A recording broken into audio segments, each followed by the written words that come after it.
Iya, dia tuh playboy karena belum nemuin cewek yang tepat. Pala lu tepat. Kata Besti, tapi kau nikung. Siapa yang bilang kalau lo selingkuh atau pacaran atau deket sama orang kantor nggak ada yang tahu. Mereka tahu semua, cuman diem aja. Lu nya aja nggak tahu kalau mereka sebenarnya tahu. Ya lo pasti digosipin, gila. Nggak mungkin lo nggak dicurigain. Aduh, terlalu positif kalau lo bilang, ih pasti kakak itu pintar banget. Jangan terlalu naif.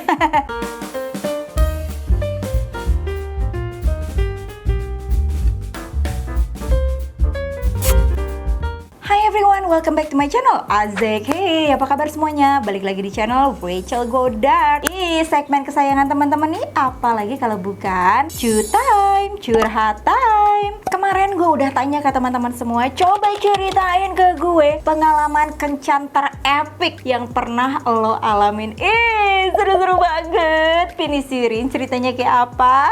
Jempolnya mana? Jempolnya mana? Like dulu dong videonya, abis itu subscribe dan share ke seluruh sosial media yang kalian punya. And now let's move on to the video. Ini cerita pas gue lagi deket sama kalting kuliah gue, Kak. Gue seneng banget bisa PDKT sama dia. Kencan pertama was fine, tapi apesnya pas di kencan kedua, dia sempat bilang kalau jempol kakinya tuh lagi sakit, tapi nggak bilang apa-apa, nggak parah banget dan nggak bilang sakitnya tuh kenapa. Pas kita lagi nonton di bioskop dan mau ke toilet, kakinya nggak sengaja nabrak kursi di depannya lumayan kenceng sampai dia agak jatuh dan kepentok tangga bioskop. Emang salahnya lagi gelap kan di bioskop, dia sempat meringis gitu, Kak, pas balik duduk. Terus pas udahannya dia minta balik sambil jalan nyeslek, gimana sih, kayak pincang gitu kali ya. Pas sepatunya dibuka di mobil, ternyata jempol kakinya cantengan dan udah infeksi. Oh my god, aduh,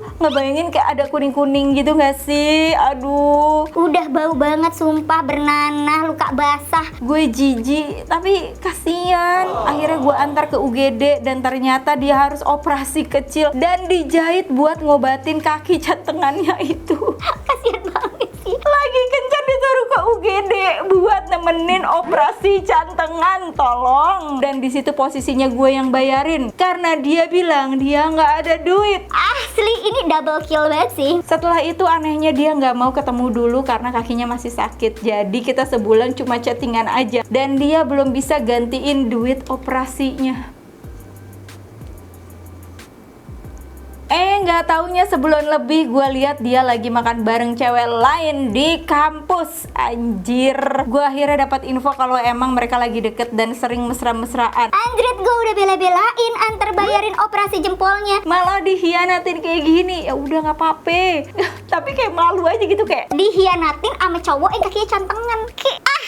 Waktu itu gue pernah mencoba memberanikan diri menerima ajakan ngedate dari dating apps. Dan cowoknya ini emang jauh lebih tua. Waktu itu gue trauma sama mantan gue yang berondong. Jadi gue pelarian dengan coba pacaran sama yang lebih tua. Tapi ternyata seperti lagu lama. Pas ketemu mukanya jauh lebih tua. Udah gitu gue paksain aja jalan. Kita ke sebuah mall, lalu jajan tapoki. Terus kita makan sambil ke parkiran. Pas tuh cowok lagi mau gigit, ternyata giginya copot dan jatuh. Aduh, gila, itu sekeras apa, sekenyal apa topokinya. Oh my god. Dan ternyata dia pakai gigi palsu, Kak. Ya iyalah, masa gigi asli kalau copot. Gue sih shock banget pas dia bilang, copot. Terus langsung ngelap tuh gigi palsu ke celana. Dan bajunya itu seakan cuma kayak pakai kacamata aja dilap. Udah gitu langsung dipakai lagi ke mulutnya. Coba gue enak banget, padahal itu udah jatuh ke tanah. Dari situ gue mual, ilfil, dan ghosting dia besoknya, Kak. Bener-bener lu ya. Aduh, geli banget sih. Ini kayaknya tuanya udah tua bangka banget kali ya, sampai pakai gigi palsu dan copot jatuh ke tanah gitu. Hai Celito, lo harus bacain cutem gue ini. Jadi tahun 2018 gue LDR sama bule Belgia. Cukup serius dan plan ketemuan nih. Dengan segala drama visa, akhirnya gue datang tuh ke Belgia buat nemuin doi kan. Lo tahu apa yang terjadi? Dia mutusin gue seminggu sebelum berangkat. Banget kan? Tiket visa cuti udah diurus, tinggal berangkat doang malah diputusin. Alasannya nggak siap buat hubungan serius. Terus kemarin kemana aja, Jing? Tapi karena gue terlanjur cuti, ya udah bodo amat. Tiket juga udah dibeli sendiri. Ya tinggal beli hotel aja lah. Berangkat tuh gue ke sana. Bener-bener healing gue, Cel. Walaupun sebenarnya dia ngajakin ketemu, tapi gue tetap nggak mau ya kan. Sakit hati.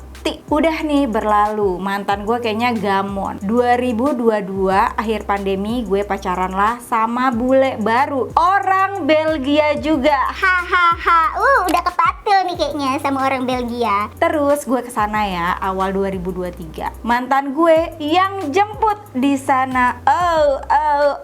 CLBK ya. Pokoknya dia kayak nyesel banget. Terus yang epic karena si mantan bucin, dia pinjemin tuh mobilnya ke gue ya kan. Terus gue pakai pacaran sama nih mobil dengan pacar baru gue. Wow. Bahkan kita make out di mobil mantan gue ini. Hahaha. Puas banget rasanya. Hai Rach, kalau baca DM ini jangan sebutin nama ya, please. Hehe. Aku tuh punya pacar, tapi pacaran juga sama orang kantor. Hahaha. Oh, selingkuh sama orang kantor maksudnya. Parahnya lagi, selingkuhan aku tuh di kantor udah punya tunangan. Intinya kita udah sama-sama punya pacar. Udah jalan 6 bulan nih sama selingkuhan aku. Tapi orang kantor nggak ada yang curiga. Masa? Soalnya beda divisi juga. Tahu nggak sih, kadang kita suka quickie time di mobil pas makan siang. Pernah juga di gudang belakang. Tapi ya gitu, buat seru-seruan aja. Bulan depan kan dia juga mau nikah ya. Dan aku balik lagi sama pacar lama. Sekian ceritanya, semoga dibacain ya. Siapa yang bilang kalau lo selingkuh atau pacaran atau deket sama orang kantor nggak ada yang tahu? Mereka tahu semua, cuman diem aja. Elunya aja nggak tahu kalau mereka sebenarnya tahu. Lagian nih. Sebenarnya lu pacaran sama orang kantor atau selingkuhan sama orang kantor itu bukan karena dia cakep. Dia paling mending aja di antara semua orang-orang kantor yang ada, ya kan? Makanya lu pikir kayaknya dia paling cakep padahal mah kagak. Ya udah, lanjut. Hello, mau ikutan ah? Gue pernah kak, lagi pacaran dilabrak sama cewek. Gilda malunya bukan main. Mana lagi di mall gede, ngeselin banget. Mana pas lagi di food court rame. Terus orang-orang sekitar ngevideoin. Tahu deh pada kirim ke lambe turah kali ya. Gara-gara ini aku sampai dipanggil sama HRD aku kak. Soalnya lumayan viral di kotaku. Padahal aku yang mukanya bonyok, rambut sampai rontok dijambakin. Taunya setelah pacar aku ngaku sebenarnya cewek yang ngelabrak itu adalah selingkuhan dia. Oh my god, berani ya selingkuhan ngelabrak. Dan sebenarnya pacarku udah punya istri. Gila banget. Aduh, seharian aku nangis kak, bukan karena sedih tapi malu banget. Bener sih. Bisa-bisanya dilabrak sama selingkuhan. Karena aku dendam, aku DM aja istrinya. Aku bilang kalau suaminya ada main gila sama nih perempuan tukang ngelabrak. Akhirnya mereka cerai kak. Terus dia nikah sama selingkuhan tukang ngelabrak itu. Wow, emang cocok sih mereka. Sama sampah ketemu sama sampah. Gila, ini hidup lo terplot twist banget. Tapi bisa-bisanya lo tuh sebenarnya korban juga karena lo dilabrak di depan muka umum. Namaste. Yo Rach, gue mau cerita ya. Gue tuh sebenarnya udah mau tobat main apps Grindr.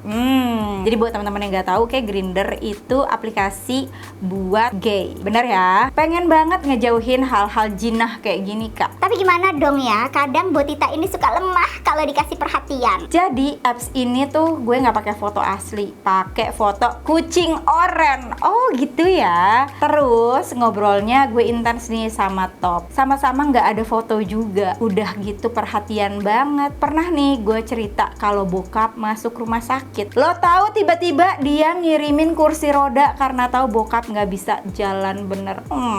So sweet. Gimana? Gue nggak luluh. Akhirnya suatu saat dia ajakin ketemu. Dadakan banget pagi-pagi nyamperin kosan gue. Jam 7 pagi nggak tuh. Jatuh cinta secita-cintanya pada pandangan pertama. Oh, Berarti sebenarnya udah tukeran foto belum nih? Atau gimana? Mampus deh gue Kak, mana mainnya jago banget.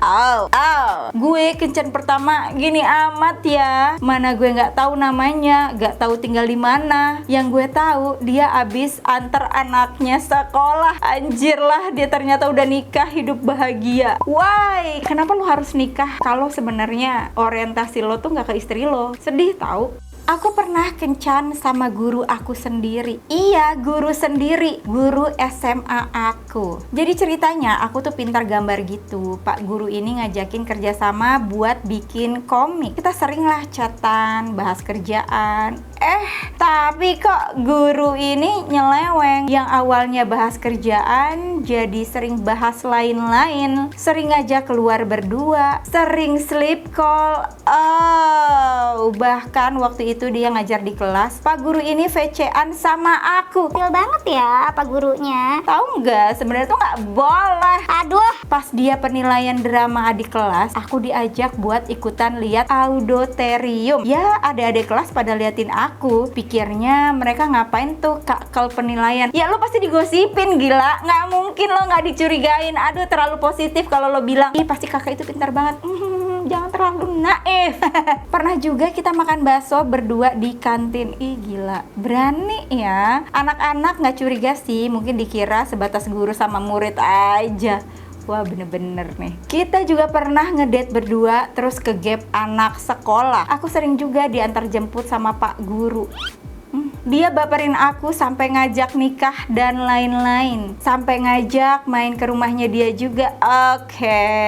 Tapi lama-lama dia mulai lama nih bales chatnya. Tiba-tiba pasang PP sama cewek. Aku tanya dong, itu siapa? Katanya cuma temen. Waduh, kalau lo sampai percaya sih, gue sentil lek-lekan lo. Kita tetap chatan dan sempat ketemu setelah itu. Tapi sekarang udah lost contact dan aku udah punya cowok baru. Cowokku yang baru ini gak gila kayak Pak Guru. Soalnya semua murid dibaperin sama dia. WK.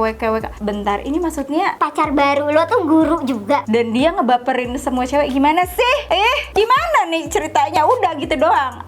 Ini bukan cerita gue sih Kak, tapi waktu SMA dulu ceritanya gue double date ke Kebun Raya Bogor sama temen gue. Sempet duduk di tempat yang berbeda, terus aku dan pacarku kayak berpencar gitu sama sepasang temen gue ini. Ya udahlah ya, tiba-tiba gue ditelepon dong, disuruh datang ke suatu area. Pas gue datang, temen gue yang cowok lagi tantrum dong di tanah, gosek-gosek sambil mewek, dan ceweknya diem aja. Di sana juga ada 2 orang tentara. Ternyata mereka berdua ke gap mesum sama salah satu tentara itu. Gue tanya dong, Pak ini kenapa? Itu teman kalian mesum di bawah pohon situ. Saya minta nomor orang tuanya biar dijemput. Makanya tantrum untuk temen gue yang laki, soalnya dia takut malu karena dikenal sebagai anak baik dan pintar.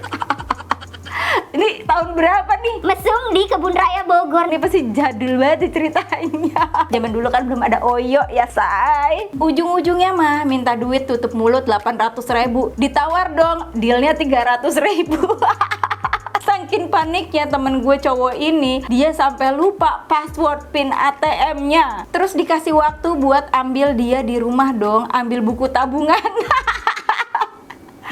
Ambil buku tabungan, terus ke bank buat ambil uang, benerin ATM-nya, tentu dengan jaminan KTP temen gue dipegang. Mau kabur? Tidak bisa. Aduh, Kacel mau ikutan juga ya, semoga dibaca. Tahun 2019 kalau nggak salah gue pernah deket sama cowok. Cowok ini di atas gue setahun dan dia ngajak ketemuan Cel. Tapi gue yang jemput. Akhirnya gue jemput tuh dia. Terus kita keluar. Di sepanjang jalan dia cerita mulu. Gue nggak sempet jawab. Ya udah, iya aja. Udah sore nih, gue pulang tapi di perjalanan hujan Kacel. Jadi basah kuyup karena naik sepeda motor. Bentar, elu yang jemput? Naik motor, lu yang boncengin gitu dia di belakang. Gimana sih? Udah deket nih sama rumahnya, bukannya malah gue dibawa ke rumah dia buat neduh atau tahu berhenti bentar lah ya. Dia malah ngajak neduh di warung dekat kuburan dong. Terus dia pamitan pulang jalan kaki karena rumahnya bisa lewat belakang situ, dan gue pulang juga dengan keadaan basah kuyup pulang. Ih, gak abis ting-ting nih. Lu yang antar, lu yang jemput dia, lu yang balikin dia ke rumahnya, disuruh turun di dekat gang kuburan, lu lagi bawa motor lu. Waduh, di mana harga diri lu? Aduh. Nah, pulang-pulang dia dimarahin nih sama emaknya karena pulang basah kuyup. Semenjak itu gue jemput terus dia, dan ini berjalan setahun lamanya. Waduh, emosi saya. Bisanya kenapa nggak ketemu di tengah gitu? Kenapa lo yang harus antar jemput? Capek gila. Aduh. Jadi waktu abis kencan pertama sih tepatnya, aku sama ex aku jatuh di depan gang mau ke rumah. Mana banyak orang, sakitnya nggak seberapa, malunya itu mana beberapa hari kemudian masih jadi trending topik di lingkungan aku. Waktu itu ada anak kecil lewat bilang gini, Ih, ini yang jatuh sama pacarnya ya. ih, bener-bener ya, anak-anak bocil komplek, anak gang tuh emang bener-bener dakjal kalau ngomong. Dia kayaknya sebenarnya tahu semua gosip yang ada di satu komplek itu. Dia itu sebenarnya penghubung antara gosip satu sampai gosip lainnya. Ya kan? Dulu waktu zaman SMP aku udah punya pacar kan. Lagi itu pertama kali pergi keluar kota bareng berdua sama cowok. Wow, SMP loh. Pagi itu kita naik motor buat ke wisata suatu daerah. Pas sampai di kota tujuan, kita ditilang polisi, dan polisinya minta duit 500.000 biar nggak ditahan tuh sama polisi. Mantan aku nggak ada duit kak, dan bilang ke aku untuk pakai duit aku nanti diganti.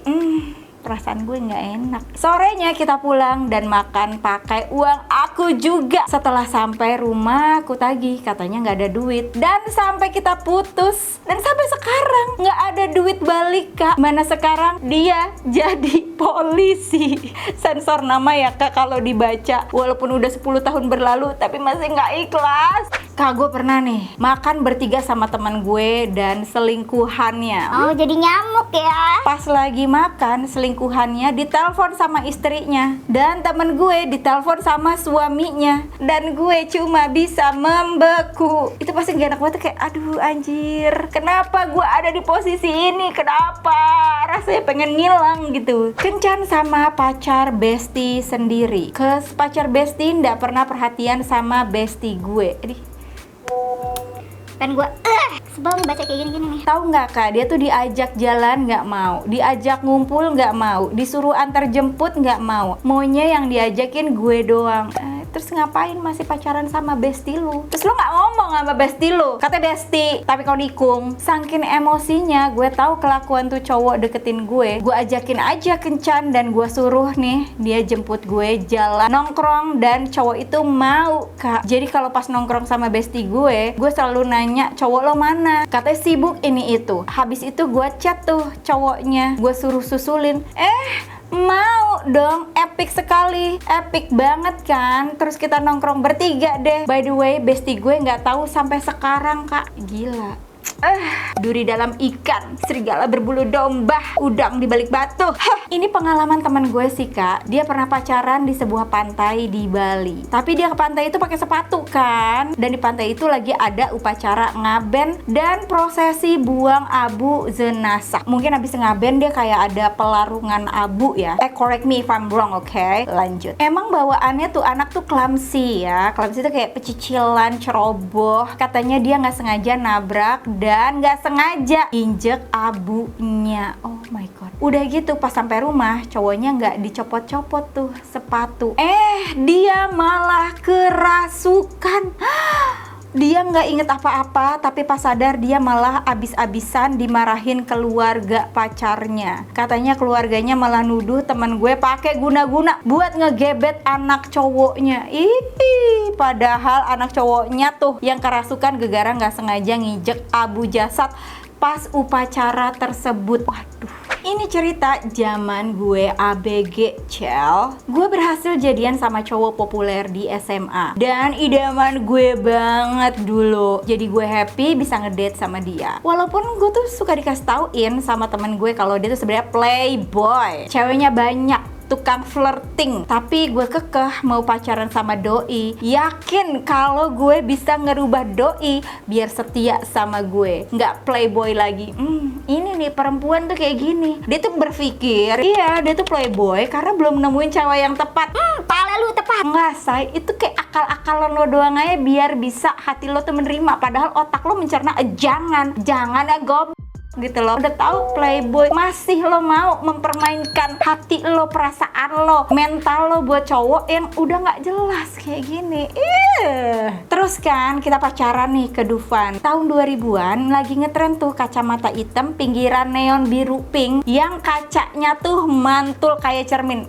Tahu banget tuh kayak kaca kan. Jadi kayak lo bisa sambil bercermin pakai kacamata lo. Nah, pas kita pacaran ke Dufan, cowok gue pakai kacamata macem itu. Pas lagi antri wahana, gue nggak sengaja merhatiin bayangan HP dia di kacamata dia. Ternyata di situ kelihatan kalau dia lagi chattingan dan flirting sama adik kelas gue di BBM. Gila tuh cowok, padahal lagi ngedate seru berdua di Dufan, bisa-bisanya tuh dia ngechat cewek lain di depan gue. Abis itu gue langsung tinggalin tuh kampret dan pulang sendiri. Bisa-bisanya selingkuh di sebelah gue. Iya sih, kayak misalkan selingkuh tuh kan ngumpet-ngumpet, nggak ketahuan, nggak di depan mata pacar lo gitu kayak namaste. Cowokku paling gak suka kalau ngedate di mall. Tahun 2016 gue janjian ngedate sama gebetan di kampus gue. Tuh cowok cakep banget kan, mukanya agak bule, tinggi, cakep deh pokoknya. Pas lagi make up dia bales chat, ketemuan di sana aja ya, BMW aku lagi dipakai bokap. Flexing ya. Tapi kalau kamu bawa mobil jemput aku dong. Gimana? Di situ gue mulai agak ses tuh. Gen Z nih. Gue bilang aja pakai taksi online biar cepet. Sampai kokas kita makan dulu di restoran hits gitu. Dia tiba-tiba langsung bayar sendiri tanpa nanya gue. Selama ngedate pun dia seringnya ngeliat handphone dan teleponan sama teman-teman tajirnya yang malah bahas mobil-mobilnya mereka yang baru itu. Najis banget. Setelah itu kita ke sport station dan dia malah lempar kode, liatin sepatu yang lagi dia pengen sambil ngasih tahu tanggal ultahnya yang tinggal sebulan lagi. Dia pengen terus, akhirnya gue ajak nonton aja. Tapi dia bilang, kita mau nonton apa nih? Kalau bayar sendiri-sendiri aja, apa nggak usah aja kali ya? Kecuali kamu mau bayarin aku. Gimana? Di situ gue bingung sejadi-jadinya mau jawab apa. Terus dia bilang, boring antriannya juga penuh. Aku balik ya, kakakku mau sekalian lewat sini, jadi bye. Dan gue pulang sambil nangis dan bertanya-tanya kenapa gue suka sama tuh brengsek dan rela ngabisin waktu sama cowok yang kayak gitu. Tapi emangnya kadang-kadang ya cewek tuh suka dipertemukan sama cowok yang nacal kayak gitu supaya kita kayak bisa tahu mana yang nacal, mana yang baik. Tapi sebenarnya kalau disuruh pilih males banget gak sih? Harus ketemu yang nacal dulu baru ketemu yang baik. Lama. Oke guys, itu dia tadi cerita Cutime tentang pengalaman kencan terepik. Kalau teman-teman suka dengan video ini, jangan lupa di subscribe dan diaktifin loncengnya supaya nggak ketinggalan video terbaru dari gue. Follow juga sosial media gue yang lainnya. And once again, thank you so much for watching. I'll see you on my next video. Stay kece, bye bye.